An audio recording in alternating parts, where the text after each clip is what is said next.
ยังพลังสบายดีทุกคนนี่เรามาส่งแขกอยู่สถานีรถไฟนครหลวงเวียงจันทน์เนาะเช้าเนาะอยู่นี่สถานีรถไฟนครหลวงเวียงจันทน์ยามเช้าประมาณนี้ทุกคนมื้อนี้เป็นวันที่28เนาะเดือน3 2025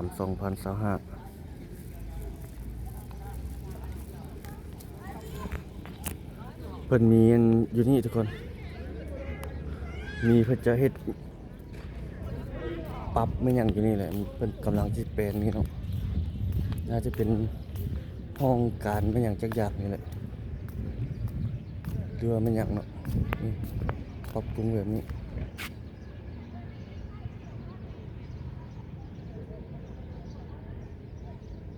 เรื่องนี้กับบนนี้กำลังปรับปรุงบนนี้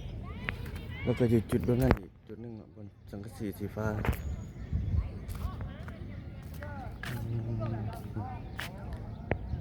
มีการปรับปรุงเนาะเดี๋ยวรอท่าเพิ่นเฮ็ดแล้วอัปเดตให้ทุกคนได้เบิ่งเนาะว่าเพิ่นจะปรับปรุงแบบใดเดี๋ยวเฮา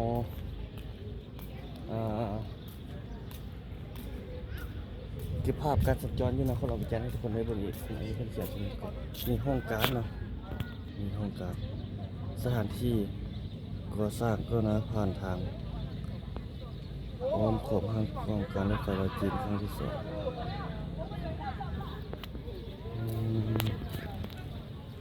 เดี๋ยวเฮามาอัปเดตให้ทุกคนได้เบิ่งอีกครั้งตอนนี้เราจะเก็บภาพบรรยากาศการสัญจรไปให้ทุกคนได้เบิ่งนะเก็บไปทางนั้นนี่แหละทางเมืองนั่นเข้าในใจเมืองก็ทางนั้นเขาเจ้ากำลังมาเพื่อ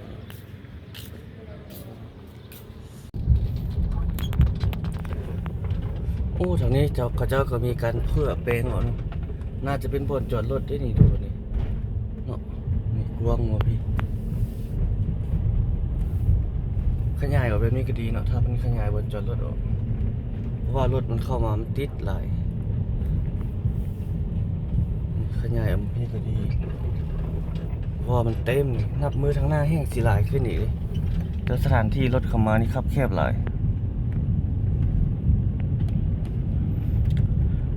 อีกอย่างเก็บเงินอยู่บนนี้อีกเนาะเพิ่นเก็บทุกผ่านเข้ามาเพิ่นก็เก็บเงินอยู่นี่ 10,000 กีบอยากให้คือสนามบินเนาะเข้าไปบนจอดรถนี่แล้วจึงเก็บอันนี้ผ่านเข้ามาแล้วเพิ่นเก็บอยู่นี่เลย 10,000 กีบต่อคันต่อ1ครั้ง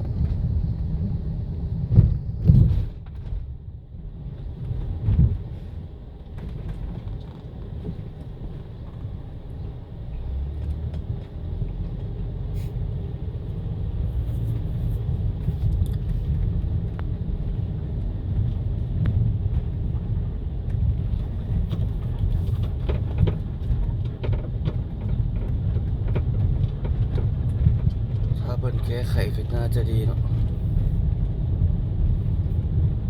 เฮาว่าหลายนึง FC เพิ่นว่าจะว่าเฮาจมอีก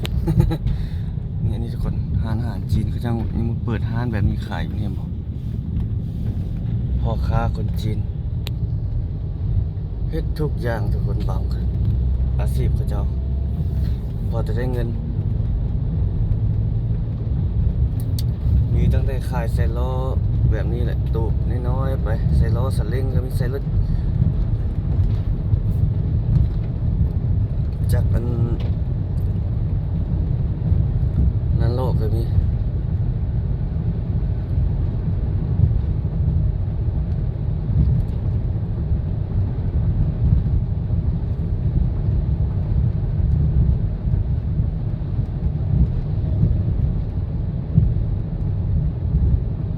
ออกไปแล้วนี่ทุกคนออกจาก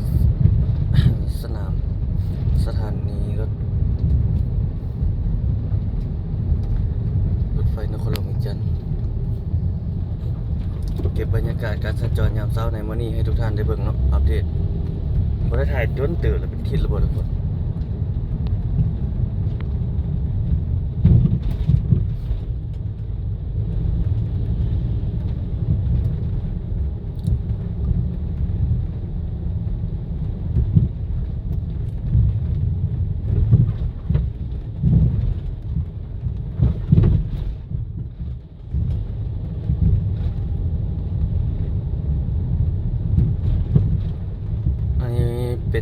บรรยากาศยามเช้ามื้อนี้เนาะวันที่28เดือน3 2025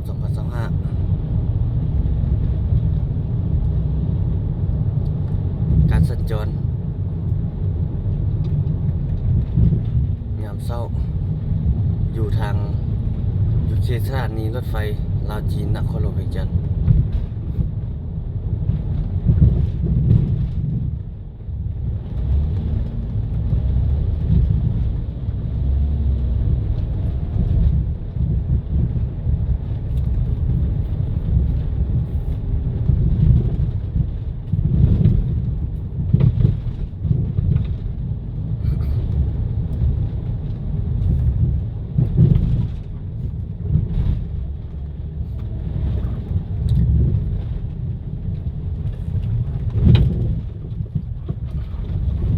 ทางจุดนี้เป็นบวกเนาะตัวนี้บ่ได้เกี่ยวกับอันสถานีรถไฟได้ทุกคนเส้นทางเส้นนี้นะเพราะมันเป็นทางอยู่นี่แหละทางของนั่นแหละถ้าเป็นของสถานีรถไฟจะแยกบนที่เราออกมาเมื่อกี้เป็นทางปิดงนั่นเนาะเพิ่นก็ปูออกมาใส่ทางใหญ่แบบนี้เนาะตัวนี้เป็นทางใหญ่ผ่านอยู่นี่แหละแต่ว่าในอนาคตเพิ่นก็น่าจะแปลงเป็นคอนกรีตนั่นแหละเพราะว่าใครเบื้องนั้น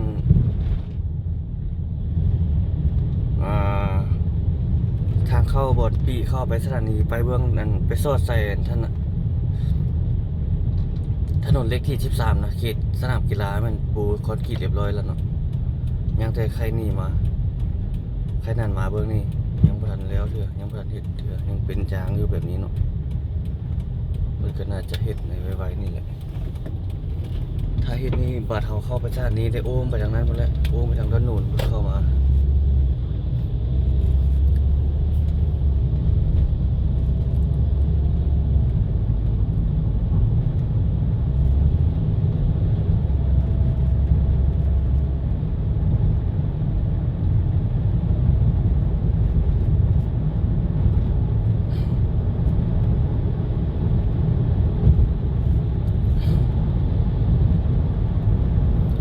ยามเช้าทุกคนในอากาศมันก็คือว่าอยาก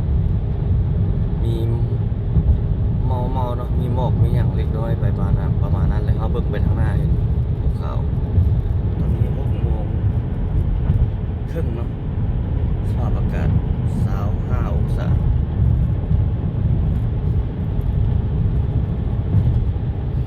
โอ้ดอกอันเหลืองๆนี่หล่นหมดแล้วเนาะทุกคนบ่มีละ เหลือแต่ดอกจำปา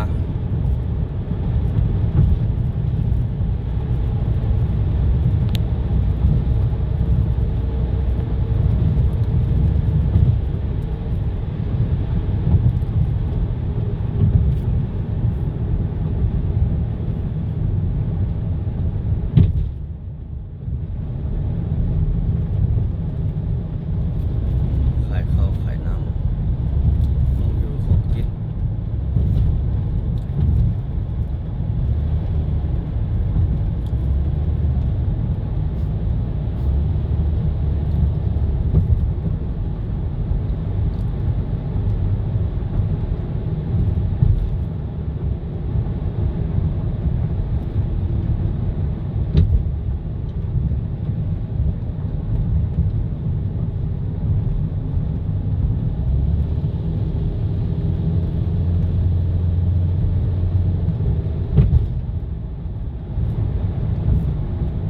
เขตนี้เขตเขียวรถเมล์สาย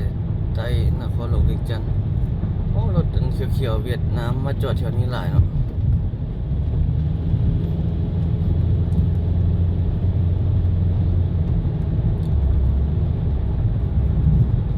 เราจะพาทุกท่านเบิ่งอัปเดตเบิ่งเงินถนนใกล้สวนภูมิหารเนาะเบิ่งเขตเบิ่งสถานีรถเมล์ BRT นะให้ทุกคนได้เบิ่งเพราะว่า ถนนใกล้สวนภูมิหารนี่มีสถานีรถเมล์ BRT ทั้งหลายเลยแหละหลายสถานีเลยเพราะว่ามันเป็นเส้นทางใจกลางเมืองเนาะ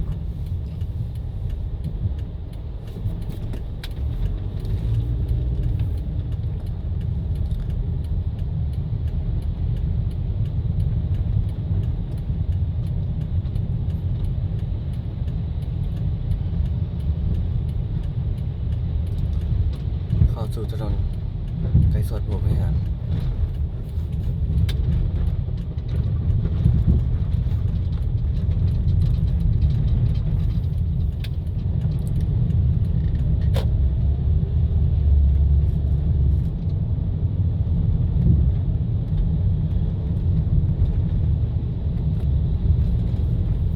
นี่ทางหน้าคือสถานี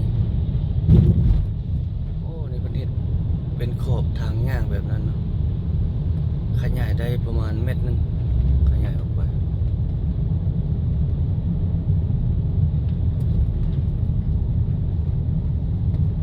สถานีรถเมล์ BRT ยามเช้าใจกลางเมืองหลวงของนครเวียงจันทร์ทุกคนเมืองหลวงของเราในปี2025วันนี้เป็นวันที่28เนาะเดือน3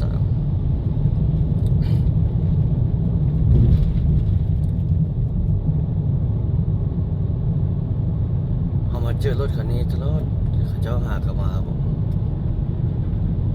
สุดแล้วเขามาเจอรถคันนี้คลิปแล้วเขาเจ้าน่าจะลุกไต้มาแล้วคนลงกันแล้วก็มาเนาะบริษัทเขาเจ้าน่าจะอยู่เขตทางหน้าเขาเนี่ยคลิปแล้วมาก็เจอนำกว่ารถคันนี้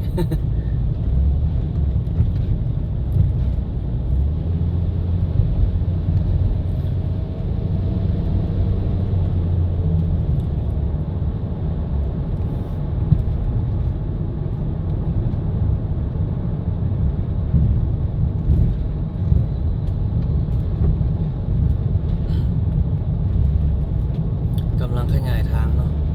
สองข้างทาง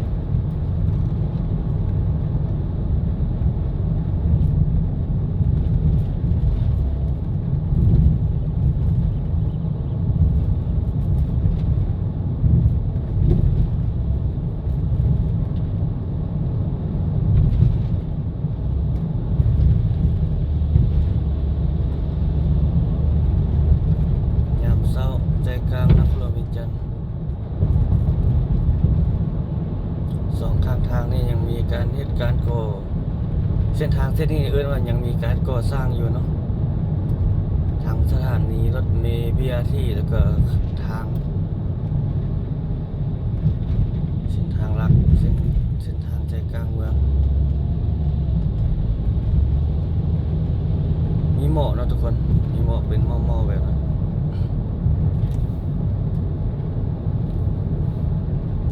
โอ้มีโครงการอยู่นี่ทุกคนจะใส่เสาเข็มแล้วเมื่อกี้น่าจะเป็นตึก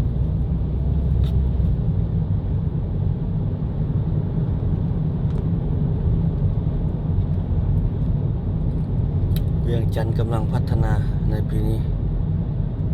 หลายจุดเลยบอลเท่ๆเลย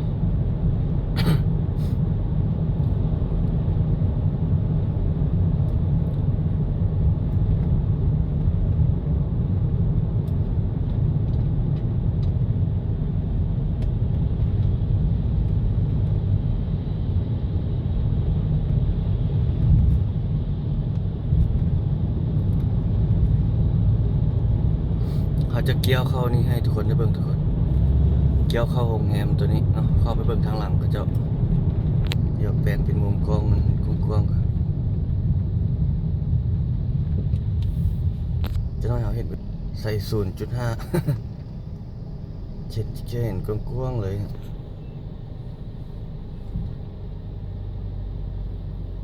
จะให้เขาเข้าไปในหั่นแหละอ้อมออกมาเนาะเกี่ยวไปเบิ่งด้านหลัง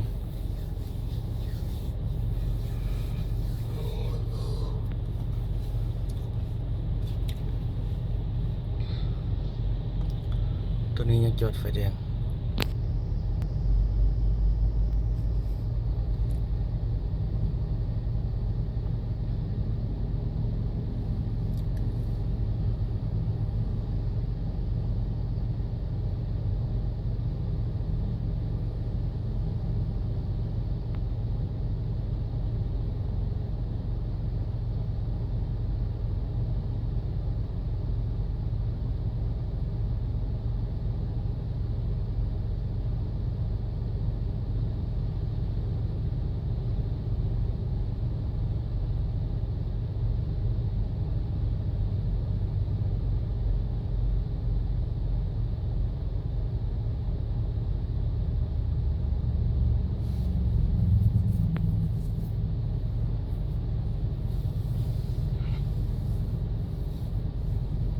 เติบไปจังได้ไปนี่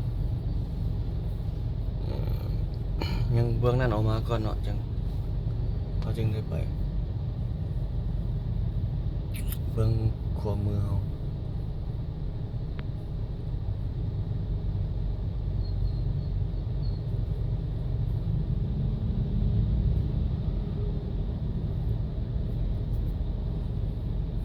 ไปเลย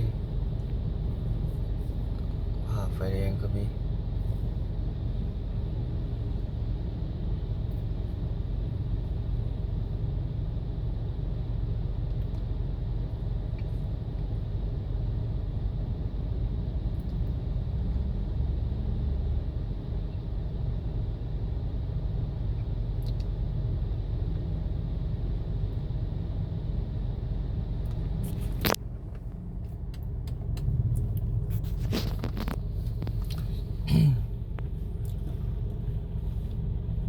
ก็ได้ไปแล้ว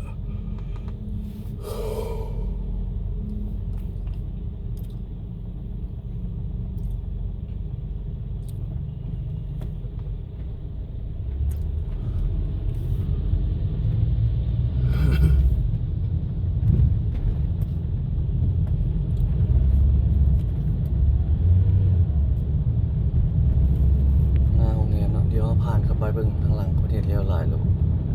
ยังมีตึกอยู่ทางหลังอีกแต่ยังไม่ทันแล้วเลยทุกคนเธอเปิดแถวทางหน้านี่ก่อนเห็นเป็นมุมกดเดือยแบบนี้ เอาเข้าไปมันจะเห็นนั่นจะเห็นแบบกว้างๆ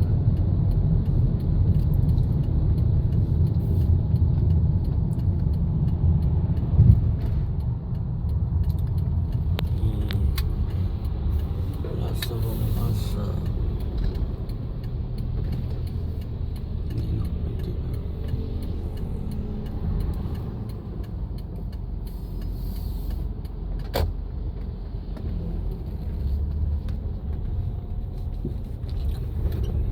เห็นเนาะ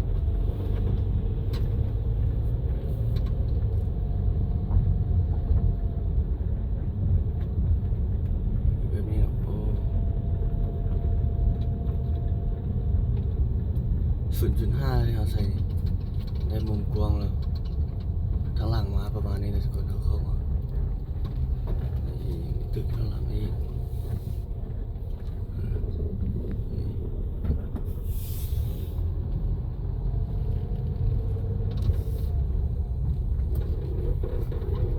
ตึกหรูหราเนาะอยู่ในนี่เป็นเอามาติดโลไว้นี่ถ้าเพิ่นเฮ็ดแล้วมันจังโอเคจอดรถทางหลังทางนู้นมันเนาะจอดรถนี่เข้าจอดได้ละแต่ตึกทางหลังนี่ยังบ่ทันแล้วเท่าเนาะแต่ว่าทางหน้าอันแล้วละเปิดน้ำใสโดนนะแต่ว่าทางหลังนี่ยังประมาณนี้แหละคือทุกคนเห็นนี่แหละอัปเดตให้ทุกคนได้เบิ่งเนาะบางท่านยังบ่เคยมาเด้ โอ้นี่เป็นนี่เอาไว้บางท่านยังบ่เคยมาบางท่านก็มาเรื่อยๆนี่แหละอัปเดตทุกคนให้ทุกคนได้เบิ่งได้ชมบางท่านบางคนบ่ได้มาเป็นจังไดเนาะอยากเห็นเฮาก็มาอัปเดตให้ทุกท่านได้เบิ่งประมาณนี้แหละ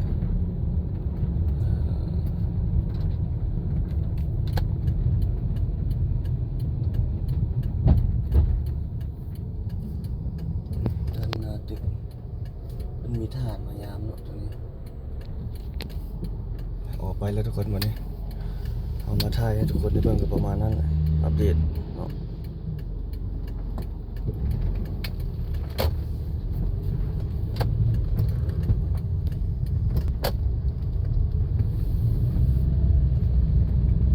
ไปต่อทุกคนวันนี้ เข้าอัปเดตถ่ายทำให้ทุกคนได้เบิ่ง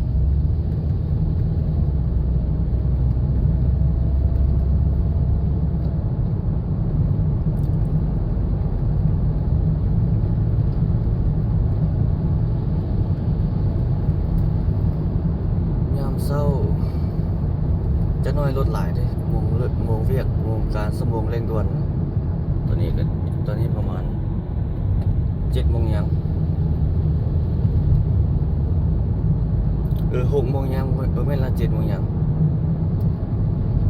7 โมงไปคนไปเวียไปการ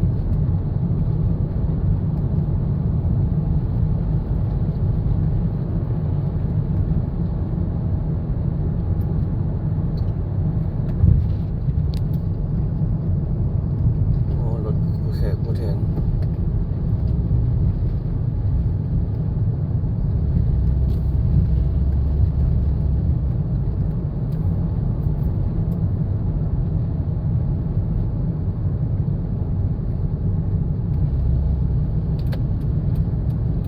เวะเข้านี่นะทุกคนเข้าถนนพนพะเนาพนต้องจอมณี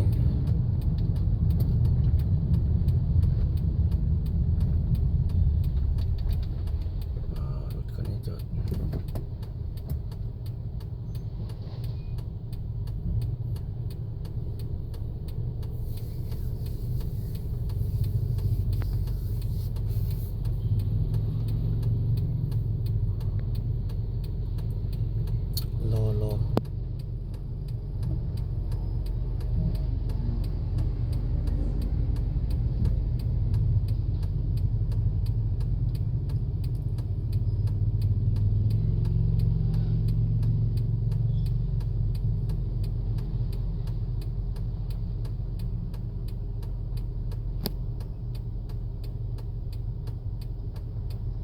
รอไฟแดงจอดไฟแดงรอไฟเขียวเขียวไปได้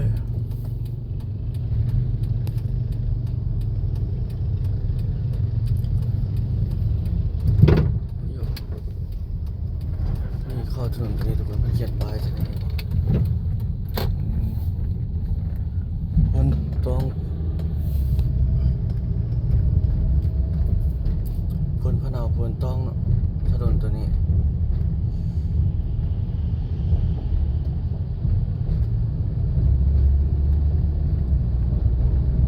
นี่เบิ่งบรรยากาศการสัญจรไป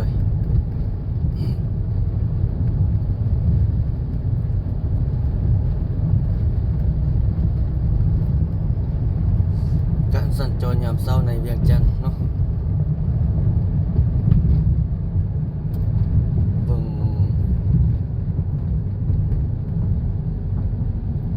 บางห้านก็กำลังเปิดเบิ่งบรรยากาศอยู่2 ข้างทางนี่นะบางห้านก็ยังปิดตูจอด ปิดตูแจบมิบแจบลิดอยู่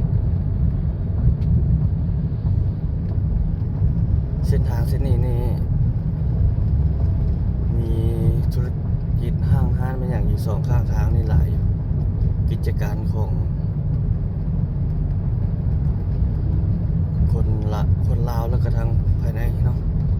ทางคนลาวแล้วก็คนต่างประเทศทุกคน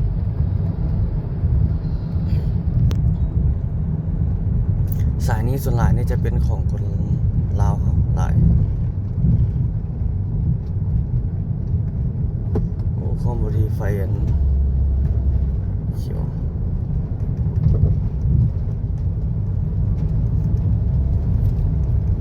คนจีนอะไร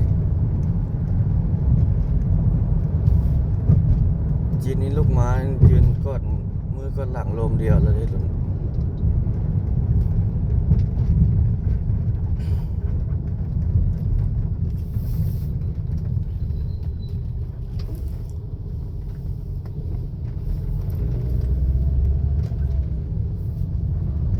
ไปการในเนาะยามเช้า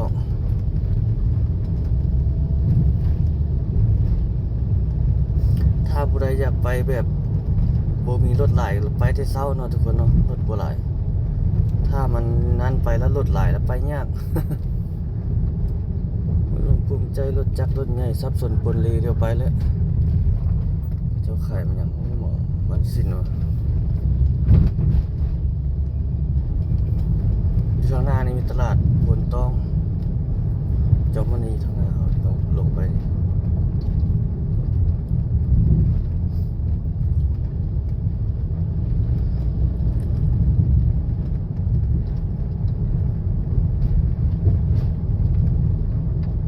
อันนี้เราเคยมาเก็บบรรยากาศตอนแรงหลายเทื่อ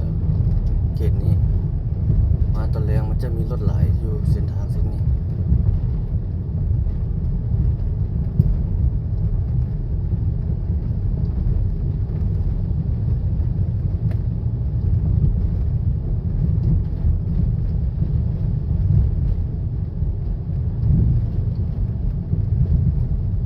ตลาดจะอยู่เบื้องนั้นตลาดพนทองเจอมานี่ขายของอยู่ของกินหลายแนวอยู่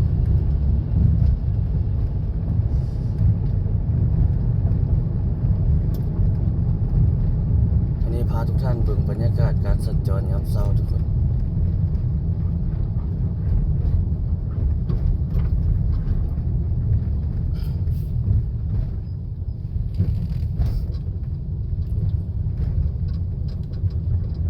สอดใส่เขตหงส์กันยังสิโดแล้วไปนี่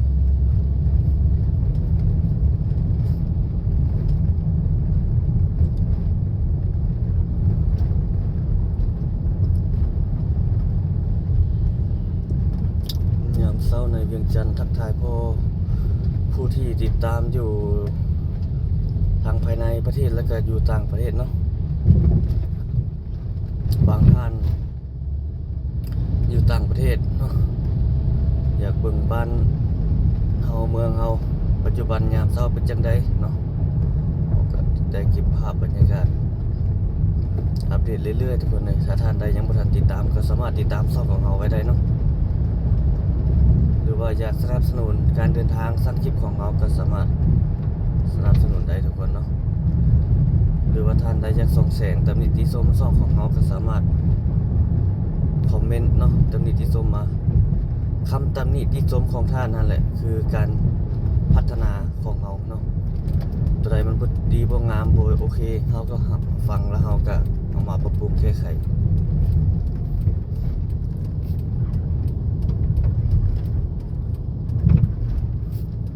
ถ้าบ่มีคำตำหนิติชมเฮาก็อยู่แบบเก่าไปตลอด บ่มีผู้ตักเตือนได้เนาะบ่มีผู้บอกผู้เว้าถ้าท่านผู้ชมผู้ที่เพิ่น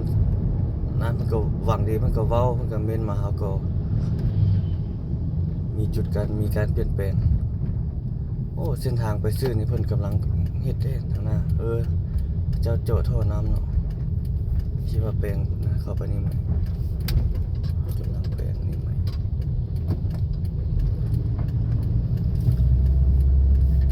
อันนี้ถน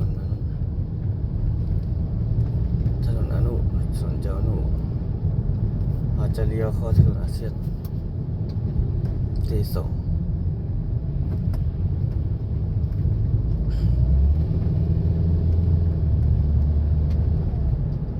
เบิ่งยาวๆอัปเดตการสัญจรในเวียงจันทร์ยามเช้า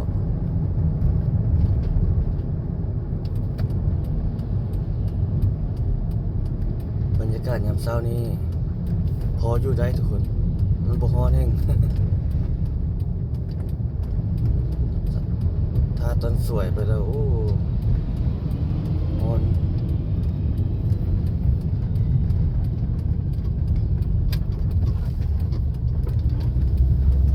เข้าสู่ถนนอาเซียน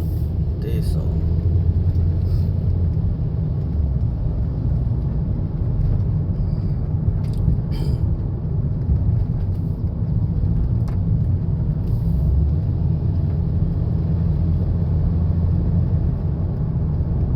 บรรยากาศยามเช้าเนาะอยู่นครเวียงจันทร์เฮานี่เบิ่งการสัญจร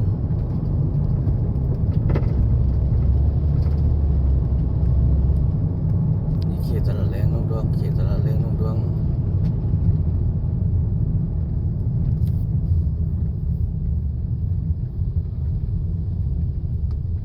กลับไปแล้ว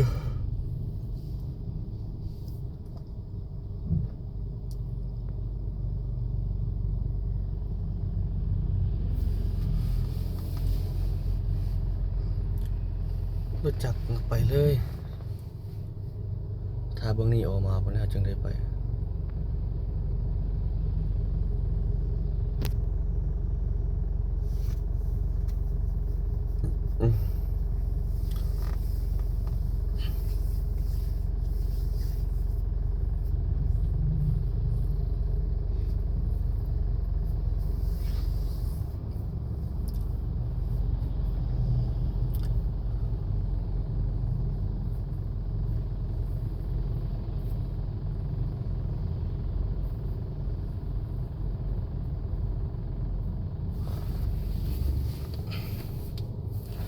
ยามเช้านี่บ่หลายปานใดรถน่ะถ้า8โมงไป9โมงไปแล้วโอ้ยอะวัน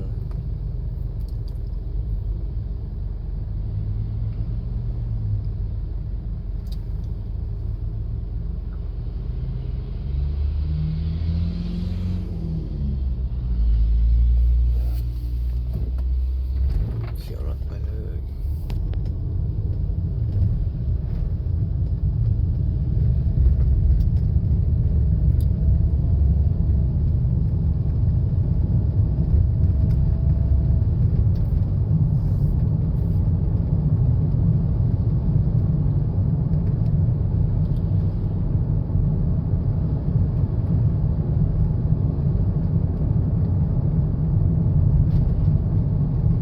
โอ้นกกังแก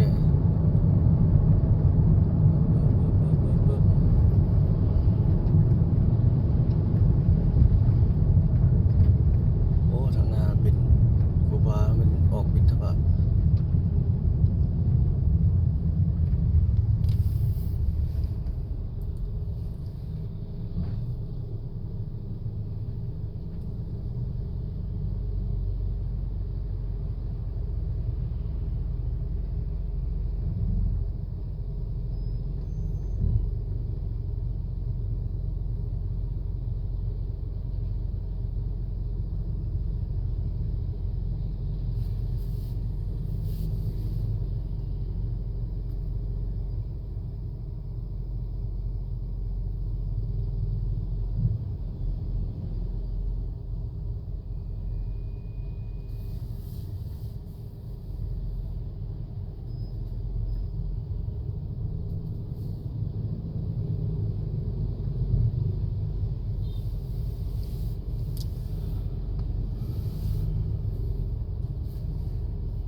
ยามเช้าก็เป็นอีกฟิลบรรยากาศเนาะทุกคน ยามแรงก็เป็นอีกบรรยากาศนี่แหละการสัญจร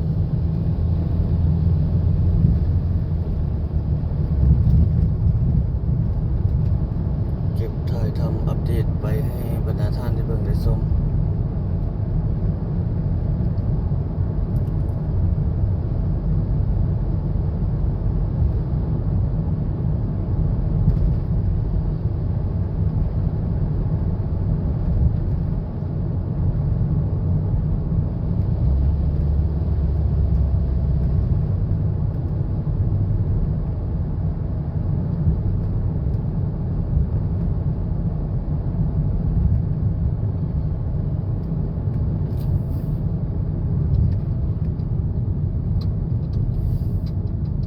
ผู้สาวไปทางผู้บ่าวจีน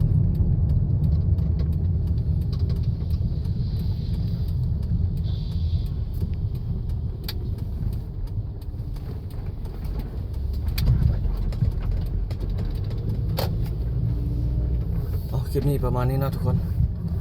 ขอบใจทุกท่านที่เข้าติดตามรับชมทุกคนพบกันใหม่ในคลิปถัดไปเนาะอัปเดตให้ทุกคนได้เบิ่งในมื้อนี้ก็จะประมาณนี้แหละพบกันใหม่สบายดี